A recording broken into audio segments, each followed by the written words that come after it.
In die nuus vanaand, nog 'n droogte dreig wat veral die Wes-Kaap swaar sal tref.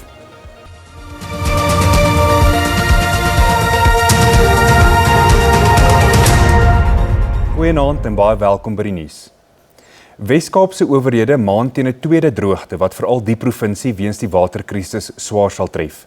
Die Suid-Afrikaanse Weerdiens voorspel laer as normale reënval vir 'n tweede agtereenvolgende jaar. Die Wes-Kaapse Departement van Plaaslike Regering sê die bestuur van waterstelsels in verskeie munisipaliteite is nie op standaard nie. Die premier, Alan Windey, vra dat 'n tweede provinsiale ramp verklaar word om bystand te verleen met die waterkwessie.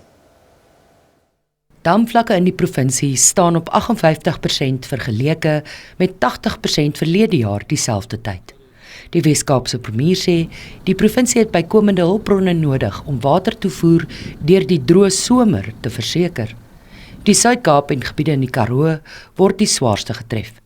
Van ons dorpe soos Knysna baie min water in die stelsel, hulle daar se water oor, maar daar's ander dorpe ook in die provinsie wat daar risiko is. Ons het 'n baie droë seisoen en weerdienste sê dit gaan nog droër wees, baie langer dieper in die seisoen, in die winter in.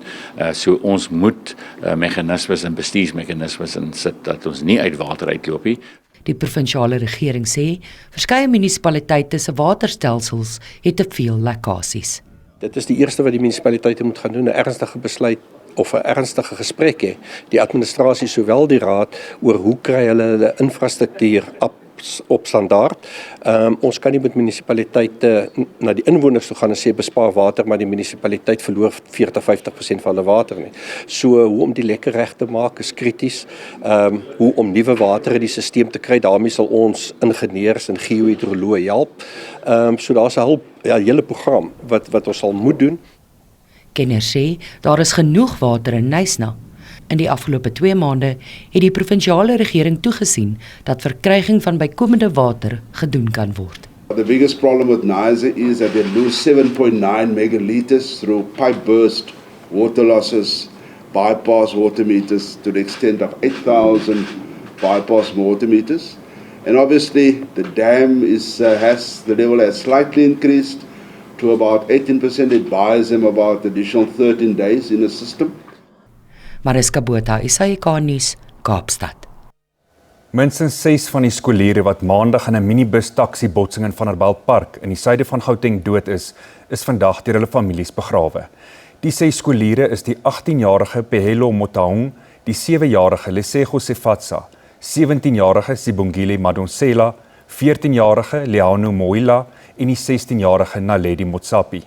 Die leerlinge is in Sebokeng tussen Vanderbijlpark en Vereniging te ruste gelê. Die 6-jarige Boslale Mlekelela is in Welkom in die Vrystaat begrawe. Die skoolhoof van Oakwood Laerskool, Wilmarie Botha, het die dood van een van sy leerlinge, die 7-jarige Lesego Sefatsa, as uiters tragies beskryf. Lesego was a precious gift, a young life filled with promise. Though his time with us at Oakwood family was short, his life mattered, and his memory will live on in our hearts and those who knew him and loved him. At school, he was part of our family, and his absence is deeply felt. As we remember Lesego today, may we find strength in our faith, peace in God's promises, and comfort in knowing that Lesego now rests in the loving arms of our Heavenly Father. May God grant the Sefatsa family peace that exceeds all understanding, and may Lesego's soul rest in eternal peace. President Cyril Ramaphosa het die moorde wat die afgelope paar dae reg oor die land plaasgevind het, ten sterkste veroordeel. Minstens 26 mense sedert verlede Vrydag in voorvalle van geweld op die Kaapse vlakte dood. Dinsdag is 2 mense buite die Booysens Landdroshof in Johannesburg noodlottig geskiet. Woensdag is 5 mans buite 'n snoepiewinkel in Atteridgeville in Pretoria doodgeskiet en donderdag is 4 onderwysers by die Ndamankulu Laerskool in die Oos-Kaap doodgeskiet. Ramaphosa het by die ANC se nasionale uitvoerende komitee se Lekgotla in Boksburg aan die Oosrand gepraat. Ramaphosa het aan die media gesê dat hy die nasionale polisiekommissaris, generaal Fanny Masemola, aangesê het om pogings uit te brei om moorde en ander geweldsmisdade te bestry. I stress to them that they must now redouble their efforts in as many ways as possible.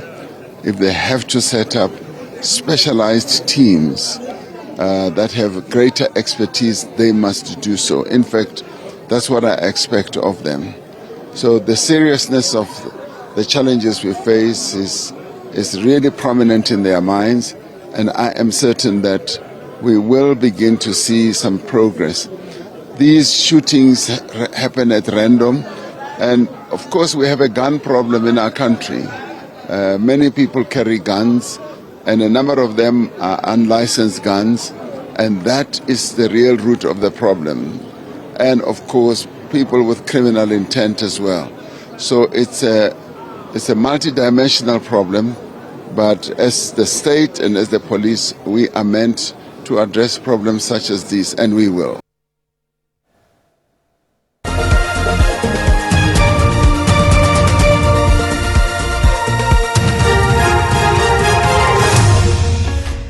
Amerikaanse owerhede het 'n weerwaarskuwing uitgereik oor 'n reuse winterstorm wat oor die oostelike gebiede van die land beweeg.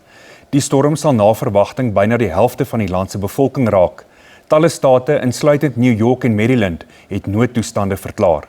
Intussen het inwoners voorbereidings begin tref en noodvoorraad aangeskaf wat tot leë winkelrakke gelei het. Die storm het ook lugdienste genoop om vlugte te kanselleer en waarskuwings oor vertragings en kansellasies uit te reik. Owerhede in Nieu-Seeland het begin om die slagoffers van 'n grondstorting by 'n kampterrein by Tauranga in die Noord-eiland te identifiseer nadat menslike oorskot gevind is. 6 mense, insluitend 2 tieners, is vermoedelik donderdag in hierdie grondverskywing dood. Reddingspogings is opgeskort. Daar word daarop gefokus om die liggame van die slagoffers te vind en te identifiseer. En daarmee groet die Afrikaanse redaksie. Môre aand, selfde plek, selfde tyd. Geniet die res van die naweek. Totsiens.